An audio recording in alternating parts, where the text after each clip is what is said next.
Welcome to This Week in the PNFL. I'm your host, Mark Hill. And along for the ride this evening is Mitch Grawl and Dean Chambers. How you doing, fellas? Very good. Right. All right. And we have a very special guest here with us on the show tonight. I do believe he brought something for Mitch. I do believe it is a brand new, updated Minnesota Vikings cheerleader outfit. Some new pom-poms. The new skirts that I guess they wear and the shoes with little tassels on it. We have Minnesota's head coach, Barney McDermott. How you doing, Barney? I'm doing great, and I hope Mitch enjoys his uniform.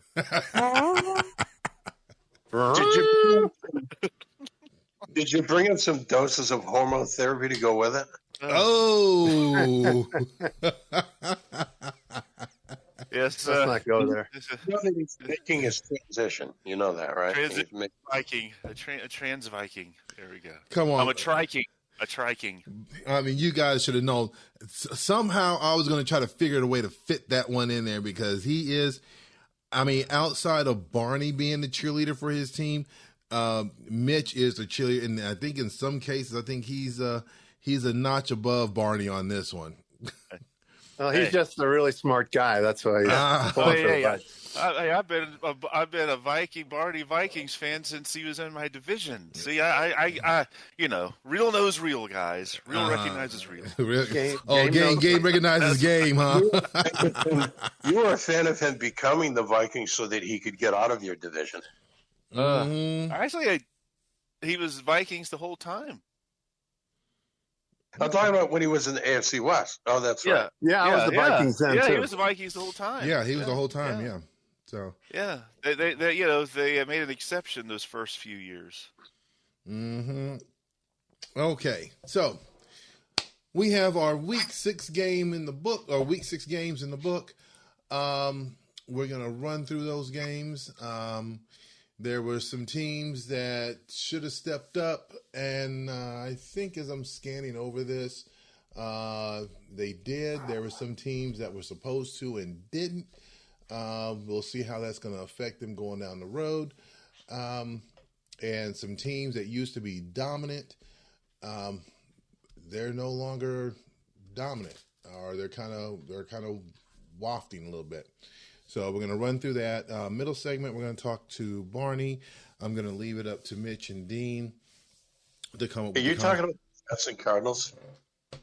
We'll get there. And we'll have Mitch and Dean talk to Barney. I guess an open forum, so it's kind of like a pop quiz. I don't think Barney knows what's going on because I don't know what's going on. I'm sure the guys don't know what's going on. So we'll figure it out. Because we didn't pre-plan the We show. did not pre-plan. That might be why we don't know what's going on. So. Exactly. We didn't pack just so the audience knows. We did not pack an early lunch.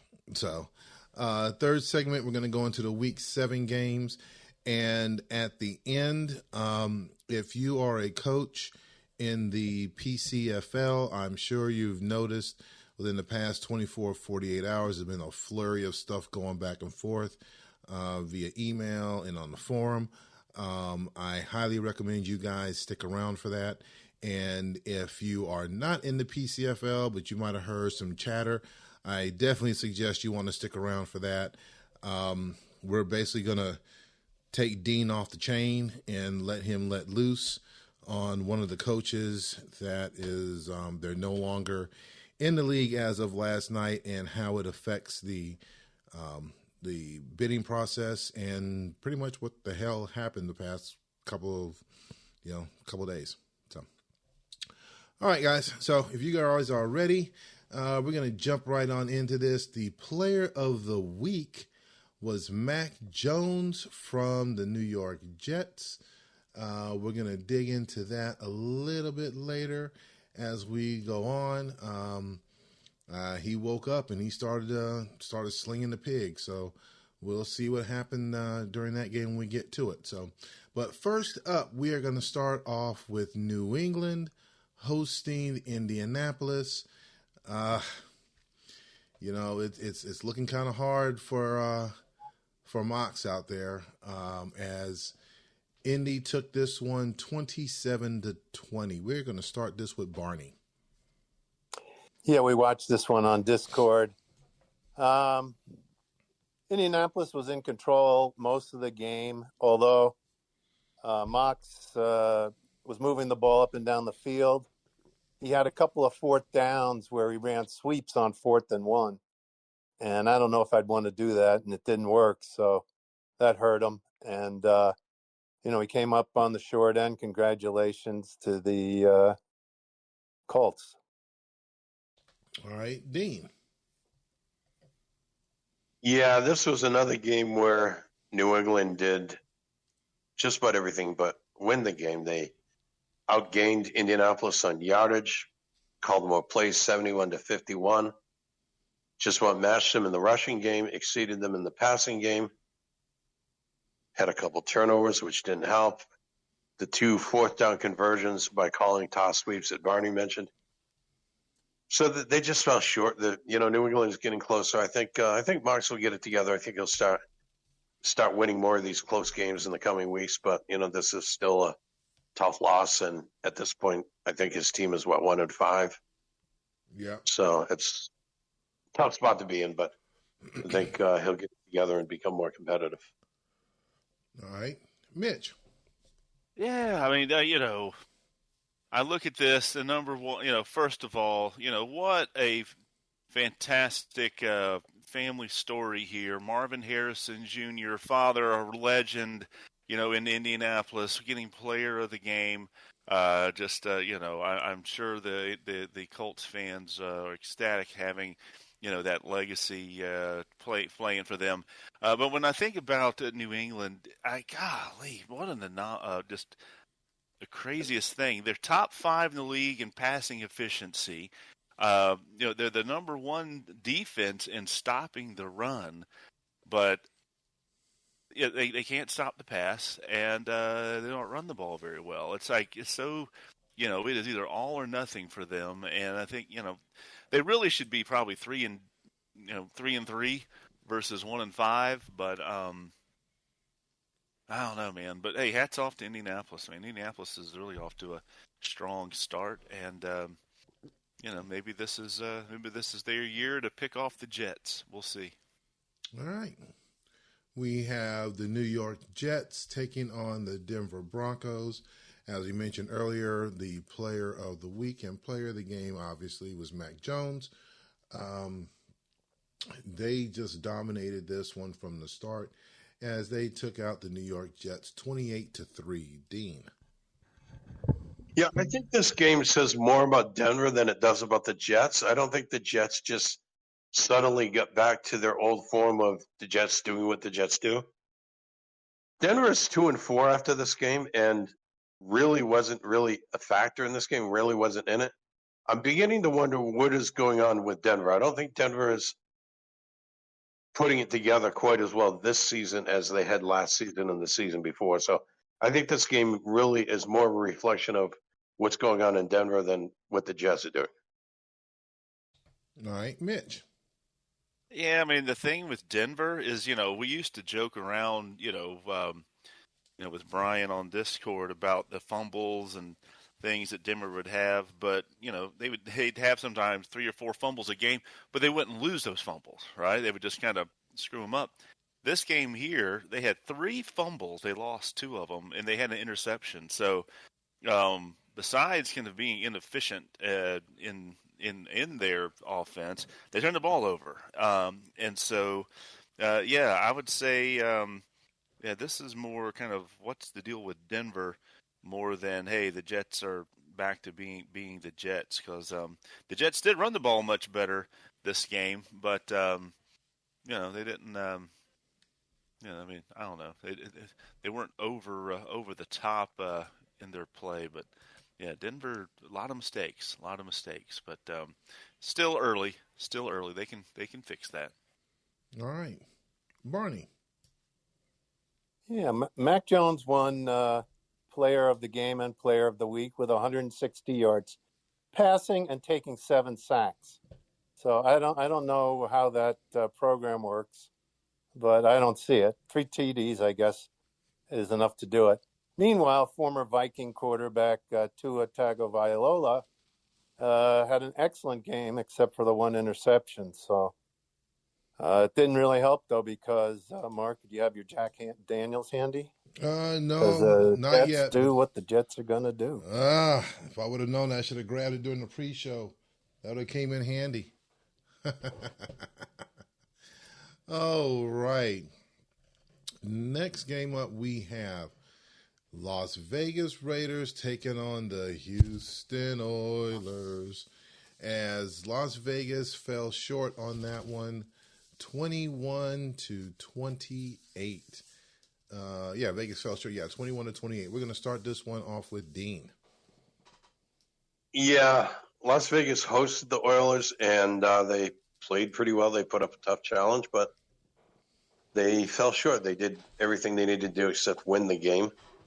A pretty good offense, and maybe the defense gave up a little more than it should have. Baker Mayfield was the player of the game with completing 51% of his passes and 3 touchdowns and an interception.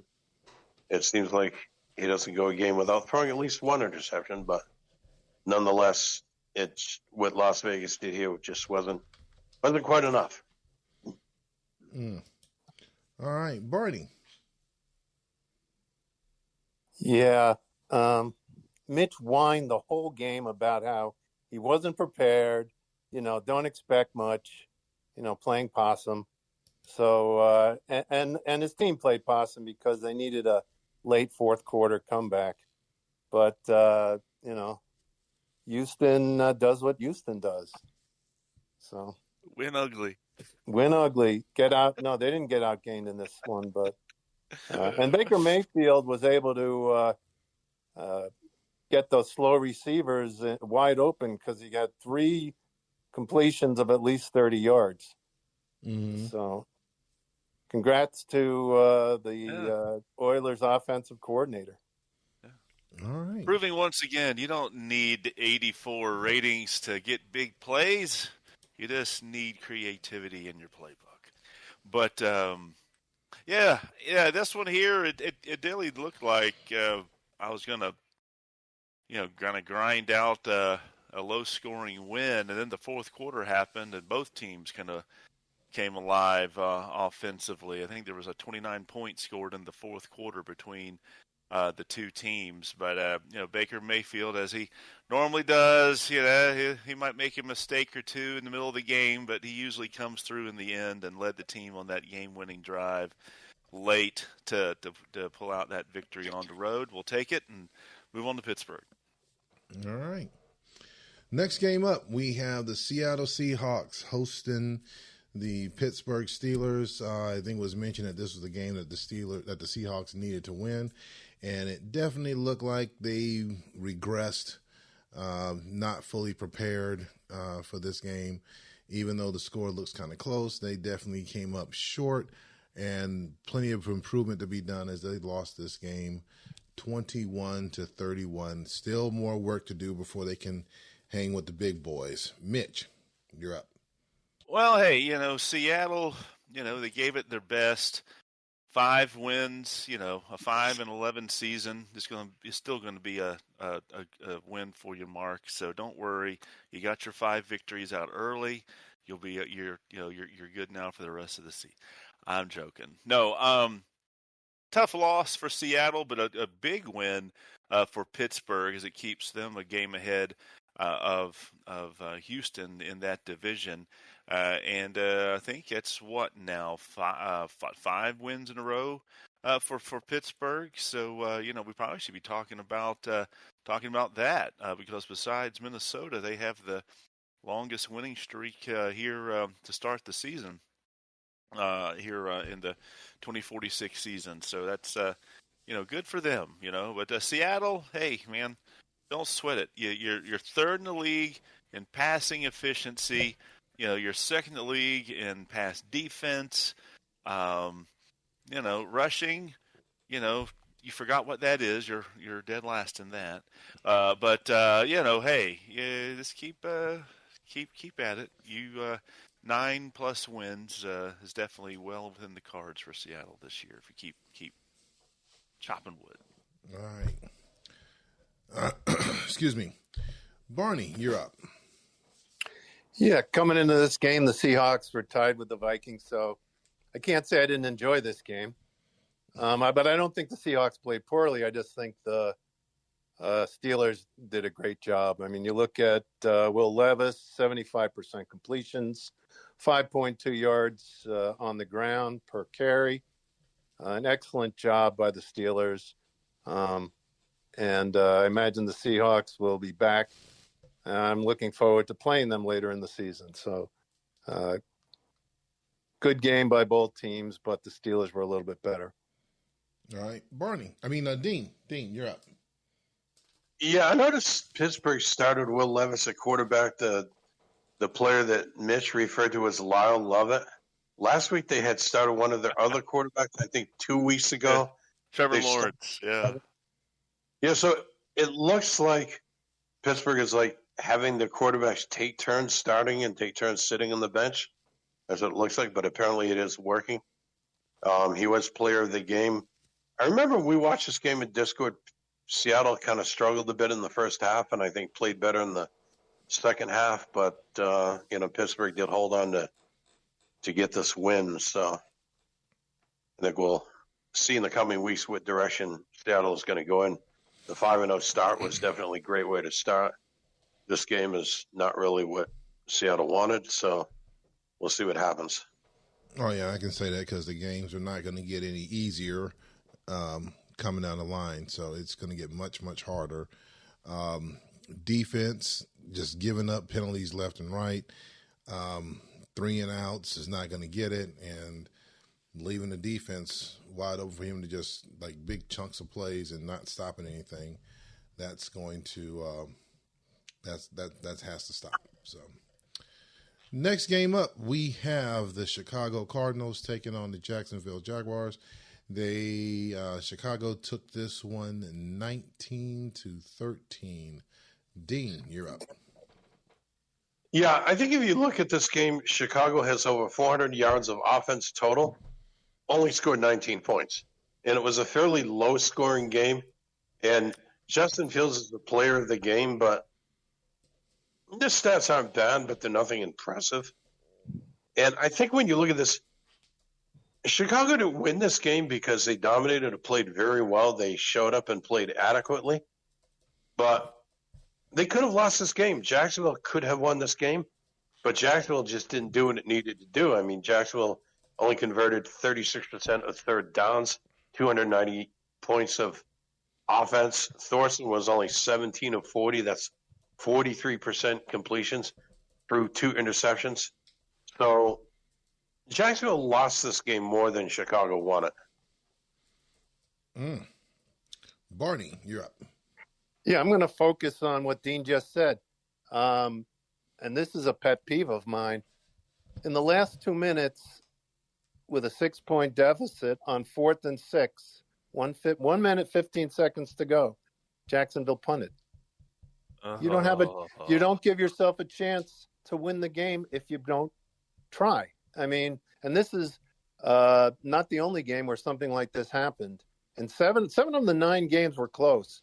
And in several of them, the losing team just kind of quit at the end by not, doing what they should do with under 2 minutes. So tough loss for Jacksonville and an important win for Chicago. All right. Mitch. I don't know what Dean wants his quarterbacks to do. I mean, Justin Fields threw for 342, 66% passing, almost 10 yards a pass.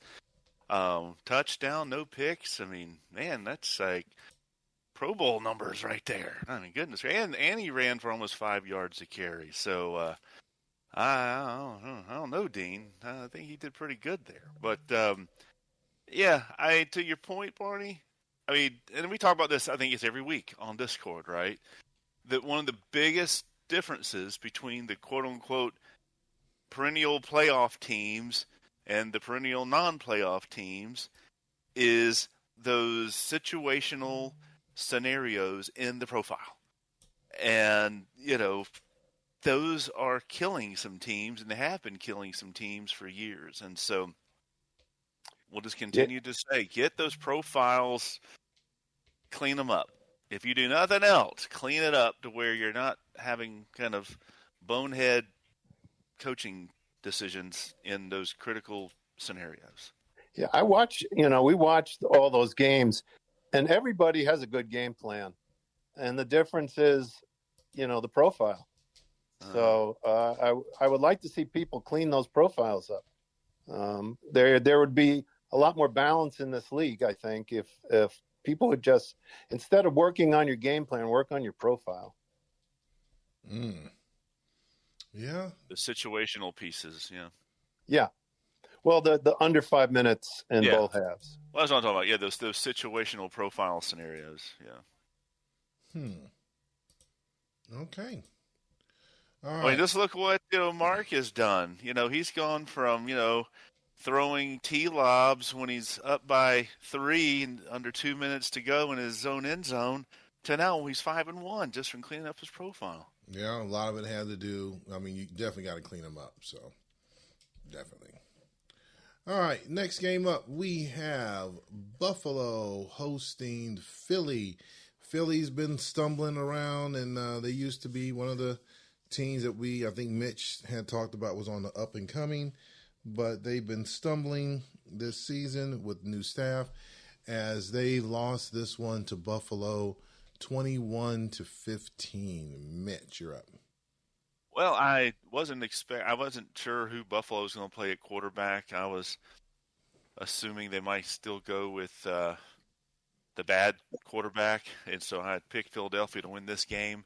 But they went with the good quarterback, and he had a solid game, and ended up being the difference there, for Buffalo. The Eagle offense, you get nothing going on the ground, and then Rattler coming off Player of the Week. He didn't have an awful game, but he could not find the end zone for the Eagles, at least through the air. He did have that one rushing touchdown, but Buffalo keeping that pulse. Not quite ready to tank yet. So we'll see if he can turn this win into a winning streak and get back into the AFC East race. All right. Barney, you're up. Yeah, I think we've seen the last of the DTR experience from the Bills. Good to see Caleb Williams in there and getting the job done. This is another game where I wasn't thrilled with the way the end of the game was handled. Philadelphia drove down in the last 5 minutes. They're down 9 points. They drove down in the last 5 minutes. With about 2 minutes to go, I think they were inside the 5, and they kick a field goal down 9. Why aren't you going for the touchdown? There's 2 minutes to go. All right. So anyway, good win for Steve, and maybe he started his tanking for this season, and he'll start winning again. Okay, Dean.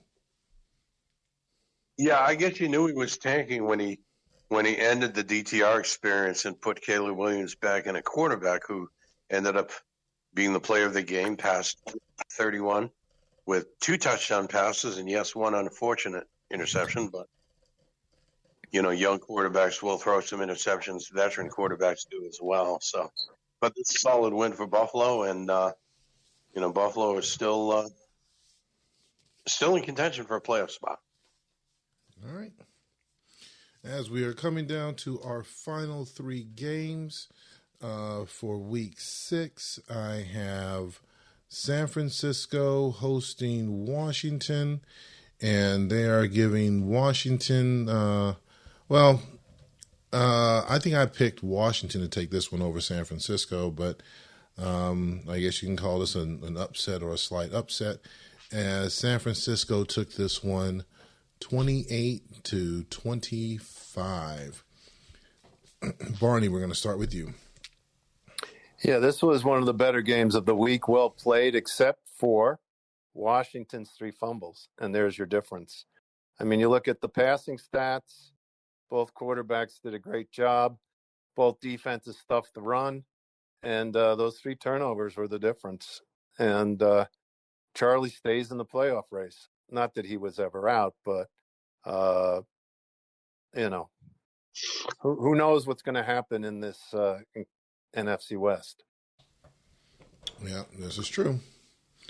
Mitch.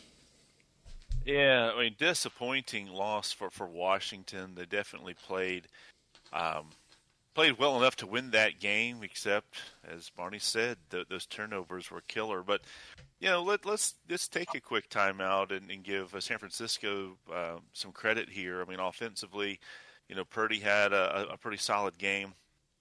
Efficient throwing the ball, did have that pick, and that the San Francisco defense did find a way to create those turnovers, stuffing that run. I mean, Washington usually does well, running the ball, but this week 50 yards, 2.9 a carry, and then obviously all those fumbles. Tough loss for Washington, but I'm sure they'll rebound. All right. Dean. Why I keep saying that? I don't know. As we, I think all of us picked Washington to win last week. Yeah. We should have remembered that this is in San Francisco, a road game for Washington, that we should be checking the weather. And you know that when it's a matter of whether it's going to be rain, there's going to be turnovers, and Washington has a chance of losing. And Washington played well enough, and you looked at quarterback as player of the game. But those 3 turnovers are why San Francisco gets the win and not Washington. That definitely made the difference. So, and I think those turnovers are probably a combination of tough defense by the 49ers and the weather. So we should always check the weather anytime Washington is playing in an outdoor stadium. Yeah, they've had their struggles in the rain. So, last 2 games coming up, we have the New York Giants taking on the Atlanta Falcons. And we got Atlanta in the win column as they took this one 21-20. Mitch. May I tell you what? And when the Giants and Falcons get together, throw the record books out the window. So it's always a middle school girls softball slugfest against these 2 perennial powerhouses. But no, fun games. Always fun when these 2 coaches, butt heads against each other. And this did not disappoint this time around with Atlanta. Kind of, I guess, squeaking by there with that 1-point victory.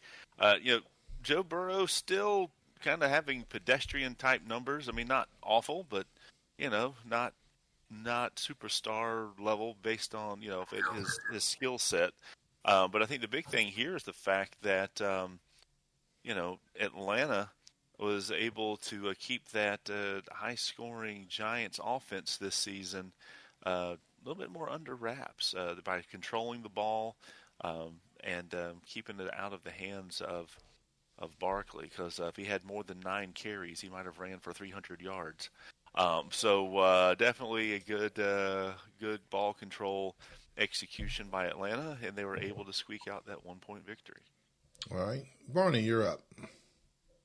Yeah, this is another game where the losing coach, just blew it at the end. I mean, Dean the Falcons had control of this game most of the way. It's 21-13 with about 5 minutes to go. The Giants go on a great drive, score the touchdown with 2 minutes to go. It's 21-19. What do? You go for 2. No, you go for 1, apparently. So, well, the logic says that you're more likely going to get the onside kick more than you're going to get the 2-point conversion, Barney. So I can see why you do that. All right. Well, I'm not done yet.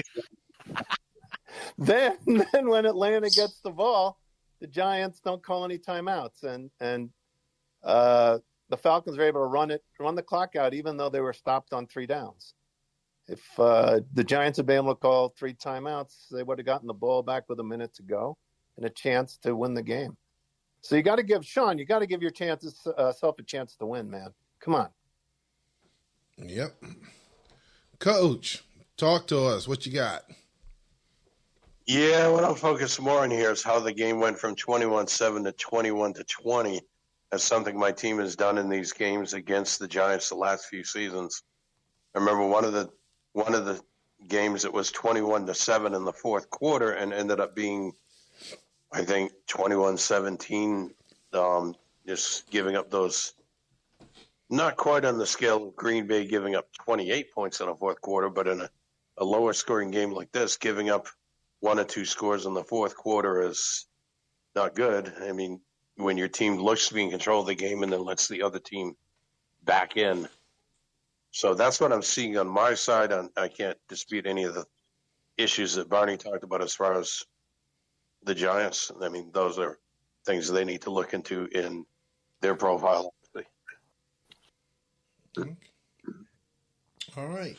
Last game of the week, we have Shuggy and the Green Bay Packers taking on Barney and the Minnesota Vikings. Only thing that separated them was a field goal, as Minnesota took this game 20-17. Cheerleader coach Mitch Grawl, you're up. Oh my God! Yay, team! I mean, what an astounding, gritty performance. You cannot, go against the resolve of the Minnesota Vikings on the road against a tough rival opponent.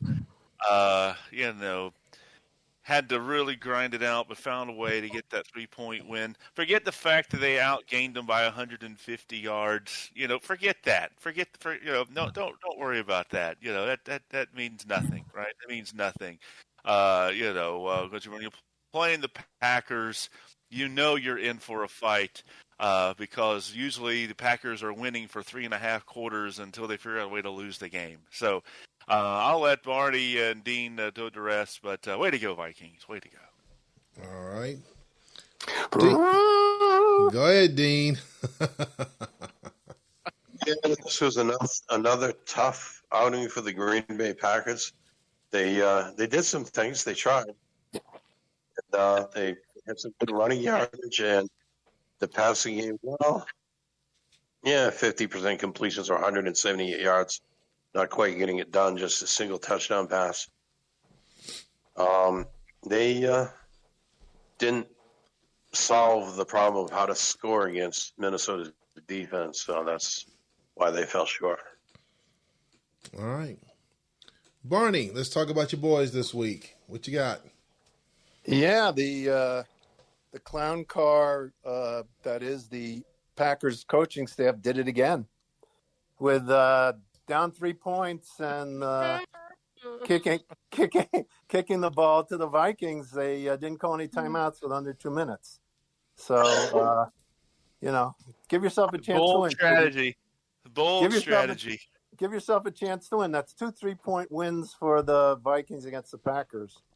I don't know what to say. I'm getting worse. This is a very frustrating game. There was a 51-yard pass interference penalty against the Vikes right at the end of the first half that led to a field goal. So even though we won the stats, the game was way too close for comfort.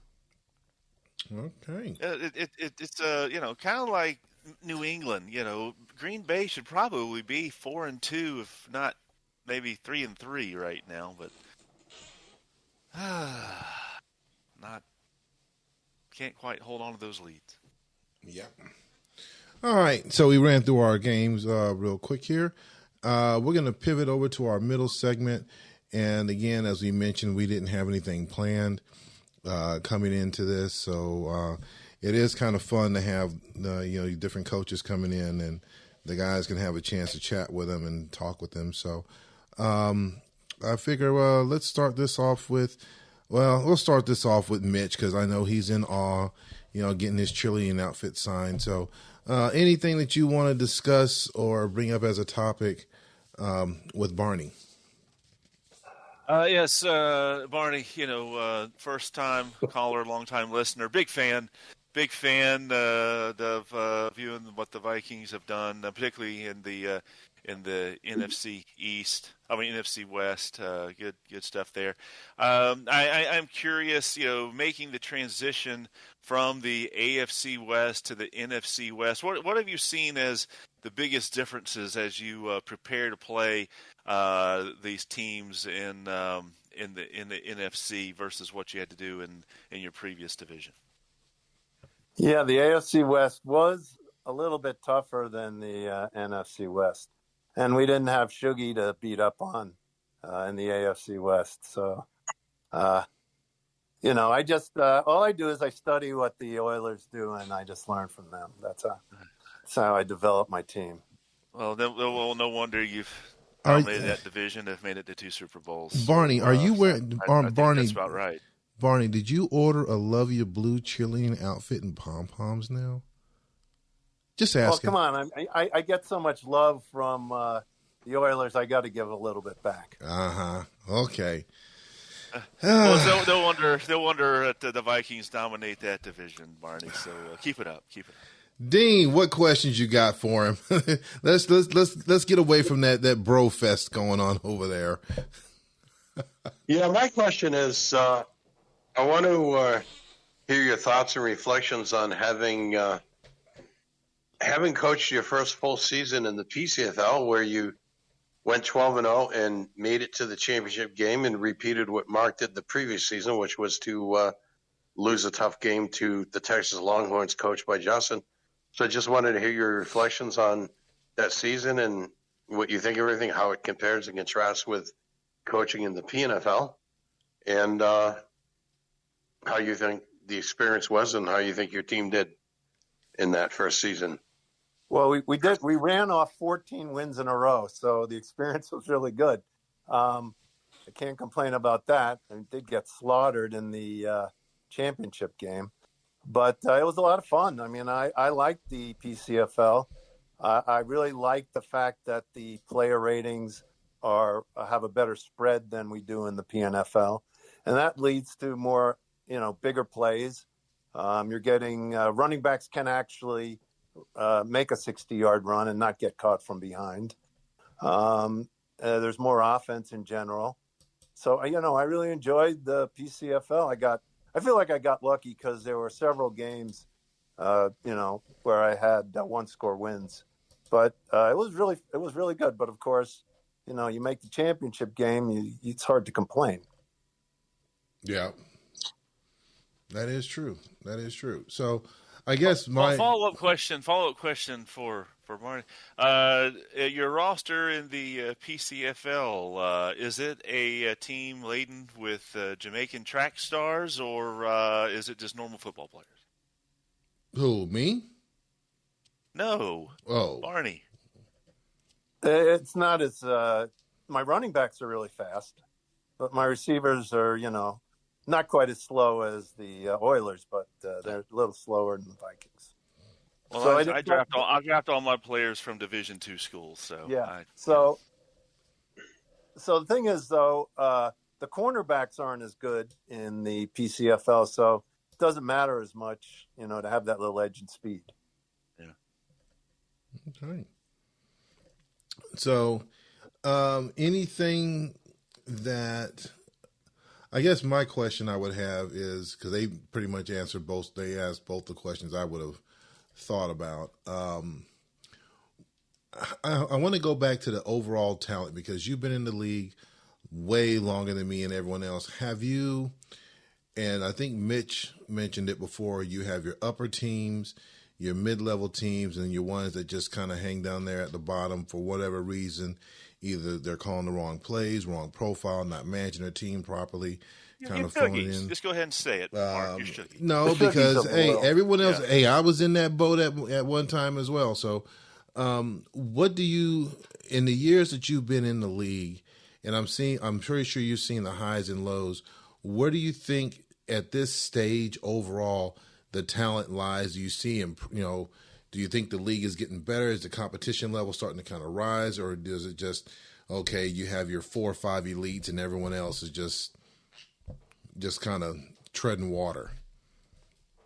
Well, like I said before, 7 of the 9 games this week were one-score games. So the skill and the talent is pretty close. I do think the difference is in the profiles.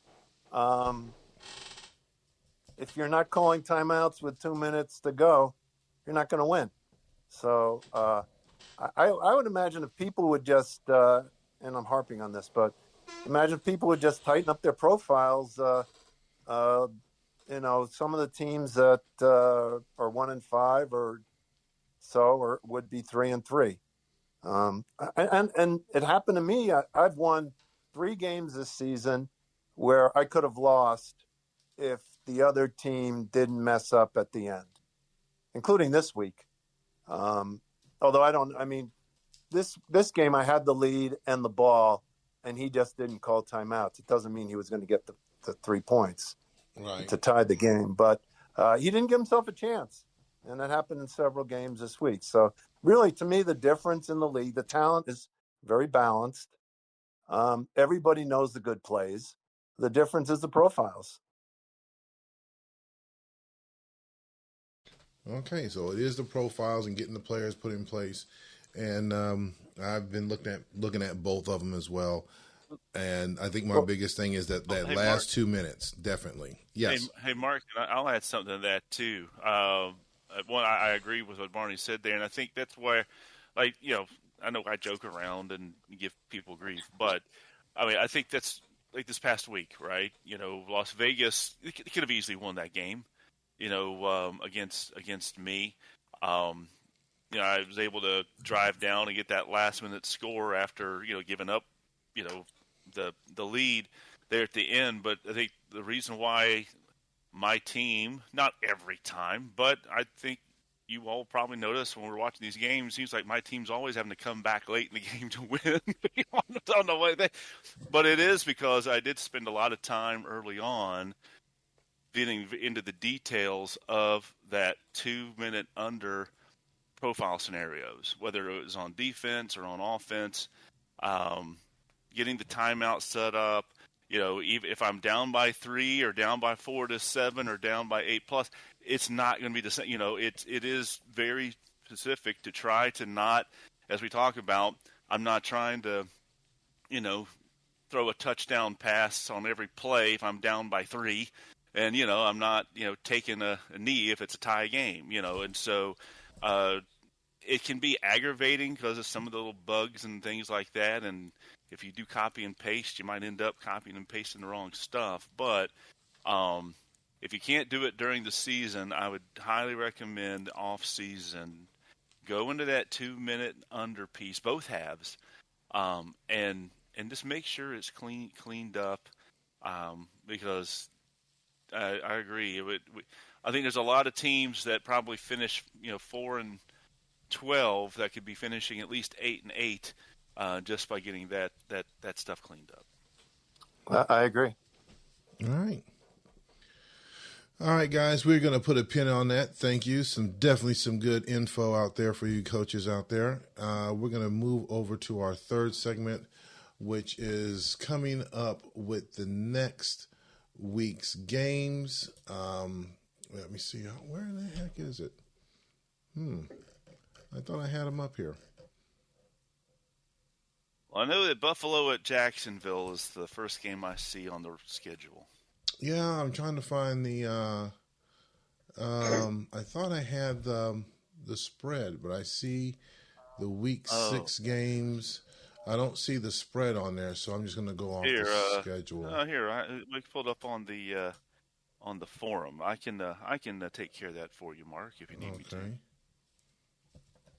We're seeing Bills by 7. No, here we go. So this week, everyone, we're going to start off with game 1. We have the Bills, favored by 7.5 over Jacksonville, Mark. So that's our first game. At Jacksonville. Yeah, at Jacksonville, yes. At Jacksonville. Okay, let me pull my schedule up here, and I can see exactly what the heck I'm looking at. Buffalo. I think. Marty, what do you think? Yeah, I got to go with Steve. I'm going with the Bills. All right. Dean, what are you thinking here? Yeah, I'm going with the Bills Mafia this week as well. Win and cover on the road. There you go. Yeah, I have to agree with everybody. Yeah, Jaguars couldn't even beat a bad Chicago team, so I'm going with Buffalo. Yeah. And so now game 2, we've got the New York Fighting Jets, a 7.5-point favorite on the road versus the San Francisco 49ers. Dean, what do you think about this game? I think it's probably going to rain again, and the 49ers will win at home against the Jets. Well, it's San Francisco. It's always raining men. But anyhow, Barney, what do you think? Ouch. Oh, you got me crazy with that raining men thing. Yes, he I'm just did. joking. He did. That Shuggy lives in San Francisco, not me. All right, so the Niners need the win.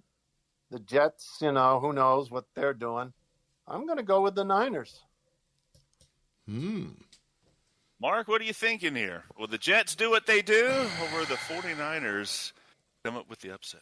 See, the problem I have with the Jets is that I know that they're running autopilot. So it and they're still leading the league in passing. And they're still leading the league in passing. I can't. Right now, I'm in a fight. I can't root for Frisco. Jets going to do what the Jets are going to do. Yeah, I'm going to go with the Jets, but I think it actually will be closer than that spread. So. Yes, I guarantee that. Yeah. All right, now here we go. A big game. The Colts trying to stay ahead of those New York Fighting Jets. A 10.5-point favorite over everyone's favorite losers, the Green Bay Packers, at home. So, Packers or Colts? Barney, what do you think? Are you kidding? Colts. Mark? Colts. Dean? The Packers will do what the Packers do, which means they're going to lose this game by a field goal. Ouch. Close game. They're going to blow a 3-score fourth-quarter lead. I wrote it down. Here we go. All right. Oh, my All right. goodness. I'm going to go with the Colts as well. But you know what? I think the Packers will keep it better than 10.5. They'll keep it closer. All right. Now we got a big pick'em game, which means that Rich really didn't care. It's the New England Patriots on the road versus the New York Football Giants. What do you think, Mark?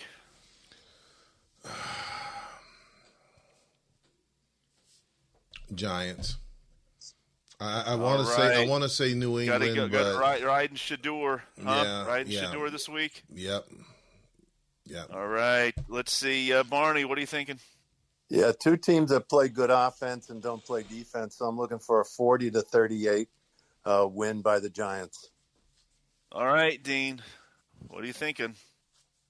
This is a pick'em game, and after what I saw last week from both teams and putting that all in the calculation, I'm going to pick a very close by 1 or 2 points win by the visiting team, the Patriots, over the Giants. Ooh, upset. All right. Well, I have gone in and plugged this into Chat GPT, and it came back with a reader error. So I'm going to go with the Patriots on the road this week. All right, here we go. Halfway through the Week 7 matchups, we've got the slumping Denver Broncos against a Redskin team at home, 6.5-point favorite, probably looking to take out some frustration this week. So, Dean, what are you thinking? Well, I think Jerry's not too happy with what happened last week, the 3 fumbles leading to the loss to the 49ers. Denver, not sure what's going on there. And it is a home game for Washington playing in the Dome. It's not even going to be close. Redskins are going to win this game, easily cover this spread. I'm so confident on this. I'm putting all my chips on this. Lead pipe lock, Washington wins at home. Ooh. All right. Dean is all in on the Redskins this week. Barney, what are you thinking?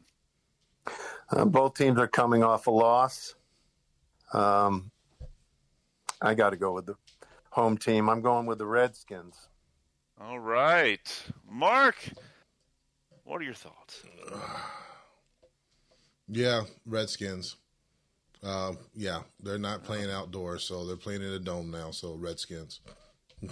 Gotcha. Yeah, I'm looking at this game, and I'm thinking Broncos are capable, but I really need the Redskins to win to bury the Broncos a little bit. So let's go with the Redskins. All right. The game that everyone in the country is talking about. We've got America's team, the Houston Oilers, going on the road against those stingy Pittsburgh Steelers, who are a 4.5-point favorite. And so, Barney, how do you see this game going this week? I'm going to put the pressure on you. Oilers lead pipe lock. All right. Let's see. Mark, what say you? Well, I'll put it like this, Thanos. I tried to take out Pittsburgh last week, and I failed to do so. And I am sure you pulled a Thanos and opened up your little closet and pulled your gauntlet and said, fine, I'll do it myself.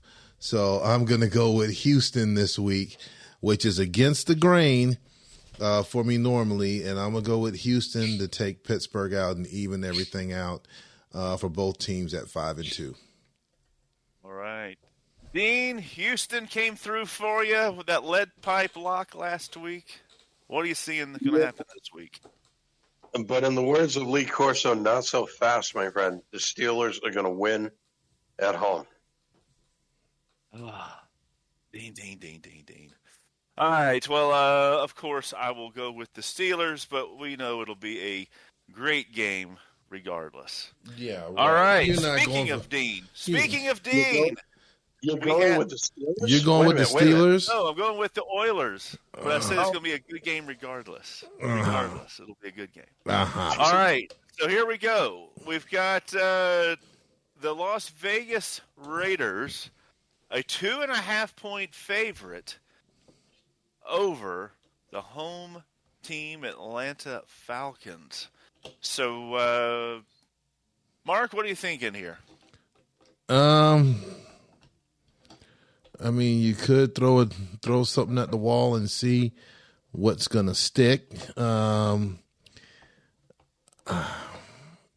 Dean, you got to get yourself straight here. Come on now, we're trying to help you out and get you going here. What I'm gonna do, I'm gonna add some added pressure on here.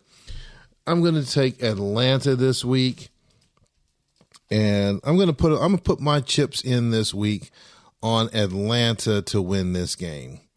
So if he doesn't have enough pressure, he definitely does now. He's sitting at 2-4. Vegas is sitting at 2-4. Something's got to give. Atlanta's at home, and give it to Atlanta. All right, Barney, how are you seeing this turning out? Oh, this is one of those games where one team doesn't win, one team loses, and I'm going to go with, sorry, Dean, I'm going to go with the Raiders. Dean, what do you think? Well, these teams are both 2-4, and this is kind of a critical juncture in the season when you're 2-4. Because if you win, you're 3-4, and you think you're a game away from getting back to 500. But if you lose, you're at the dreaded 2-5. And someone in this broadcast booth has experience with being 2-5. Mm-hmm. Yeah, 2-5 is the death nail, Dean. You definitely don't want to be 2-5. Yeah, 2-5 seems to lead to making a Super Bowl appearance. Not sure that my team is up for that this season, so I think we're going to evade going 2-5 by winning this weekend. All right. Well, I'm gonna actually, I'm gonna go with the Falcons too. Why not? All right, here we go. Next, 2 games left on the schedule. We've got the once mighty Chicago Cardinals on the road against America's second team, the Minnesota Vikings, who are a 9.5-point favorite. Probably should be at least 13.5. But Dean, what do you think? Yeah, I'm going to grab one of your pom-poms, and I'm going to say Vikings win this game, win and cover the spread. It might even be substantially larger than that 9.5 points. I think you're going to see some offense from Minnesota this week, as well as defense. Mark, what's your crystal ball say?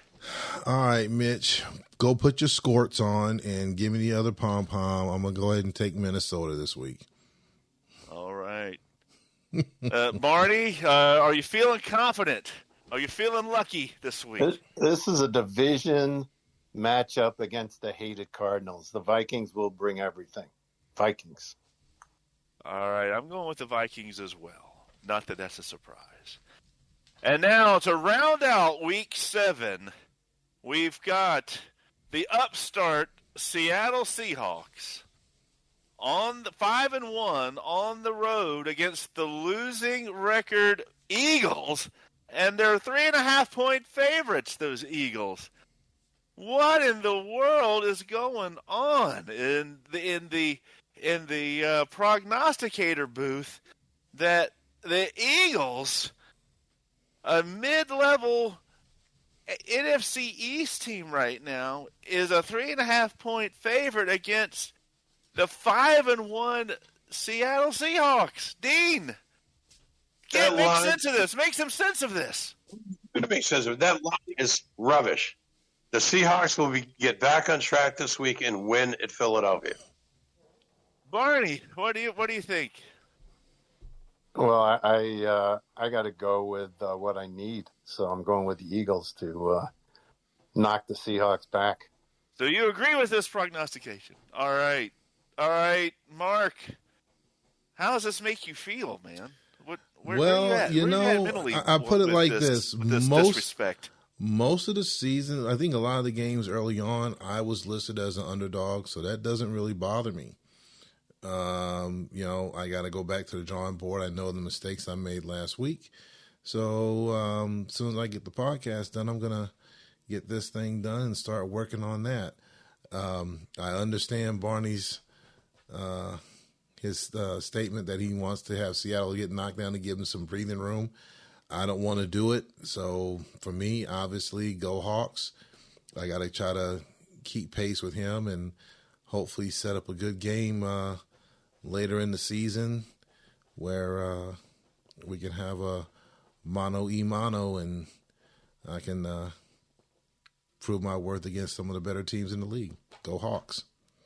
All right. Well, I'm going with the Seahawks. So when you play Minnesota, you only got the one loss, so it makes that win by Minnesota look better. So I'm going with Seahawks. All right, Mark, that wraps up our Week 7 matchup. So back to you. You know what? I think I kind of, Barney and Dean, I like that. I think we need to give that job to Mitch now. I think that kind of gives me a break, and I kind of like that. So you've been involuntarily volunteered to do the third segment of the show. Congratulations on your promotion. You're welcome. Thank you for the confidence. Thank you for the vote of confidence. There you go. Do what? I think we should do it that way next week too. Yes, I agree. I like the energy from it. I really do. All right, last segment that we're going to go through, or segment 4.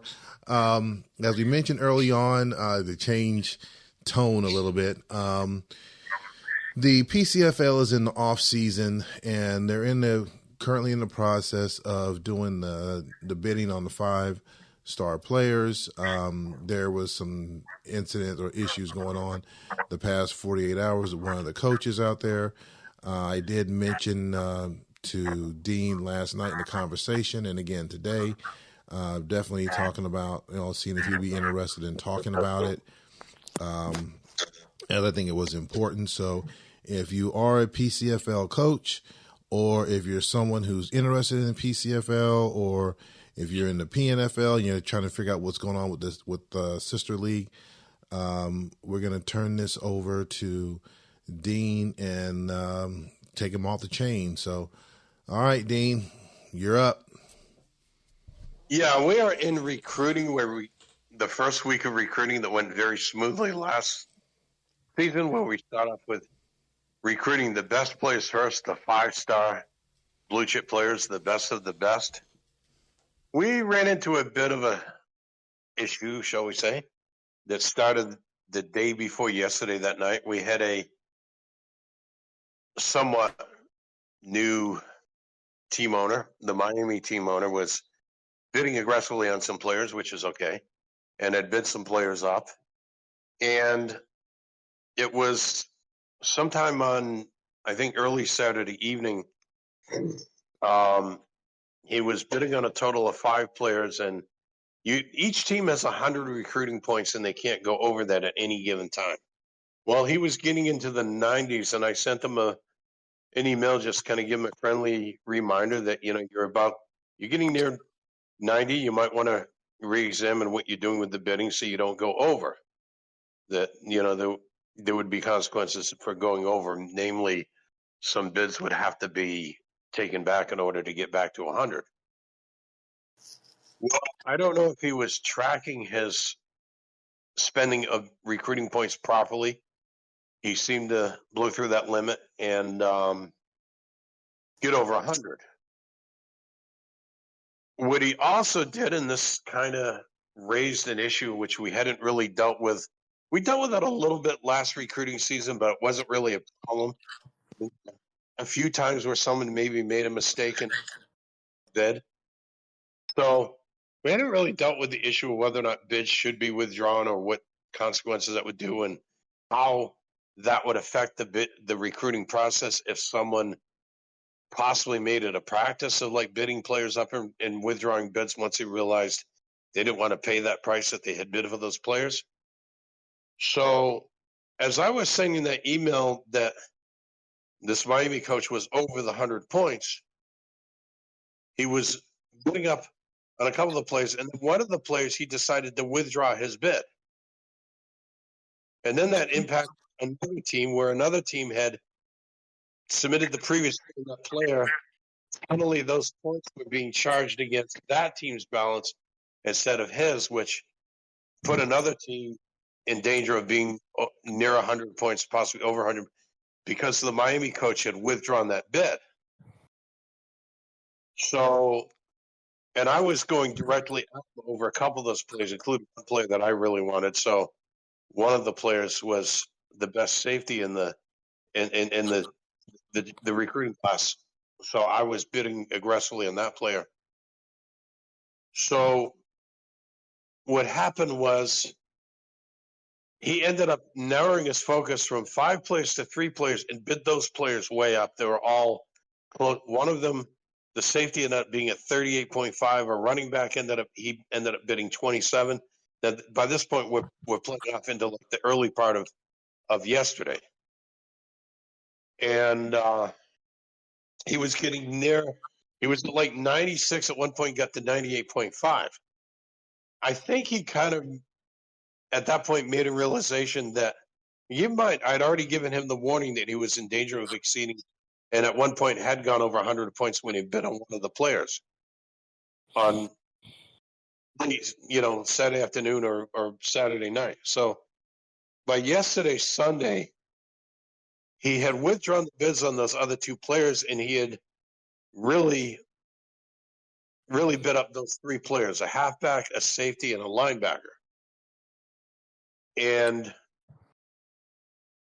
once again, I had given him warning that he was, and we had a discussion yesterday morning among the league in the exchanges of emails and a forum post about the effect of withdrawing bids and whether this should be maybe.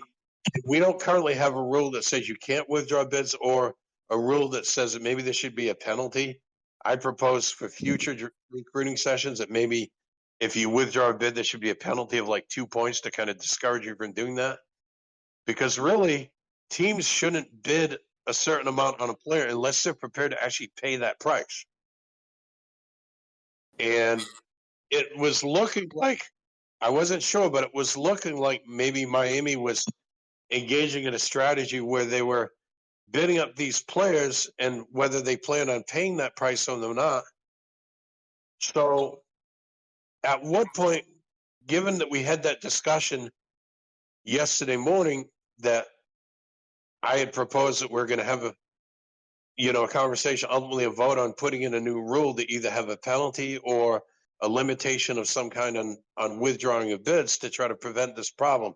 But then it took a turn for a worse, and it made me realize maybe this Miami coach was kind of gaming the system and causing further problems.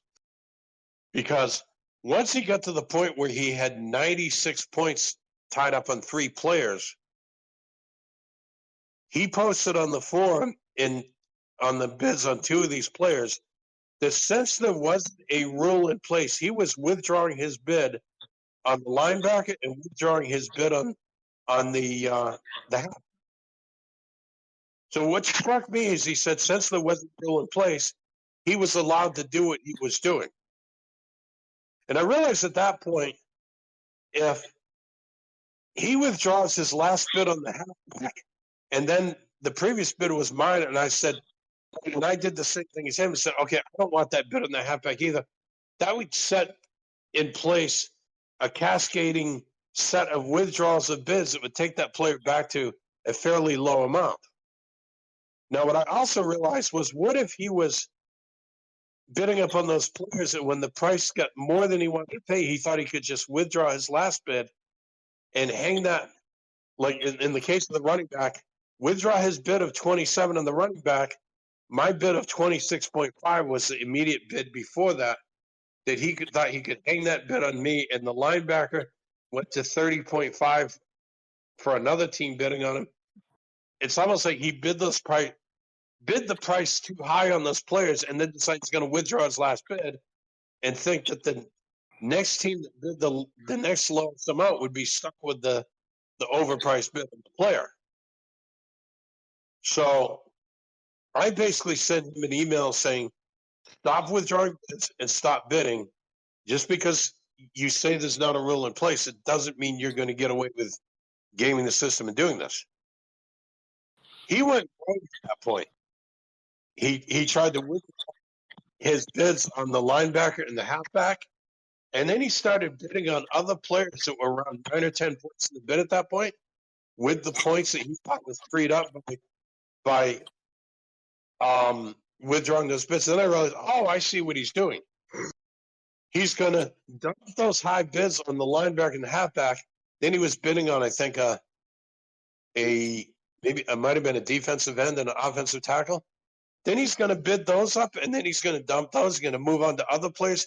In other words, I'm wondering if he's just trying to sabotage the whole system by bidding up all the players to a price higher than what he's willing to pay, thinking he's just going to dump those high bid players on other teams. And I realized, no, that can't happen. So I basically froze his bidding account. I said, you're not going to post any more bids. You're not going to withdraw any bids. You are the 27 points in the halfback, the 32 or 30.5 or whatever it was on the linebacker, and 38.5 on the safety. I said, you're locked in at those bids. You can hope that someone outbids you, but I'm not allowing you to withdraw any more bids. And I deleted your bids on the other, 9 and 10 point players that he bid on. At that point, I pretty much shut him down because I realized at that point he was just going to kind of unravel the whole system by just bidding up all the players and possibly not intending on signing any of them other than apparently that one safety that he fell in love with and was willing to bid sky high on that one player. So at that point, I just shut him down. I said, you're not going to do this. And he kind of had a temper fit about it. And ultimately that led to him sending a long email with, his complaints about how everything in the PCFL that he doesn't like.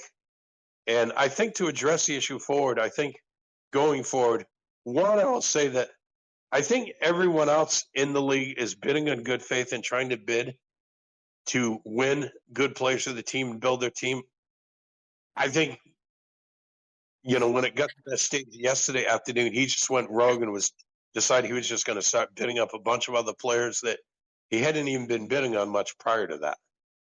So I think he was gaming the system, and he had to be stopped.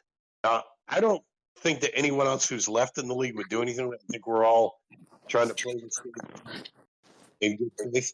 But I think we still probably need some guardrails to keep the process on track. So I think after this recruiting is done, we'll have a discussion of putting a rule in place where we're probably going to either put some restrictions on withdrawing bidding or maybe put in place a kind of rule that says that there'll be a penalty. It could be like losing 2 points when you withdraw a bid, or maybe some consequences if you're withdrawing a bid and it forces another team over 100 points because they've bid on other players and stop bidding on the player that you outbid them on. So I think we'll look at ways to have a pretty simple and reasonably enforceable rule that will kind of prevent this kind of problem from happening in the future.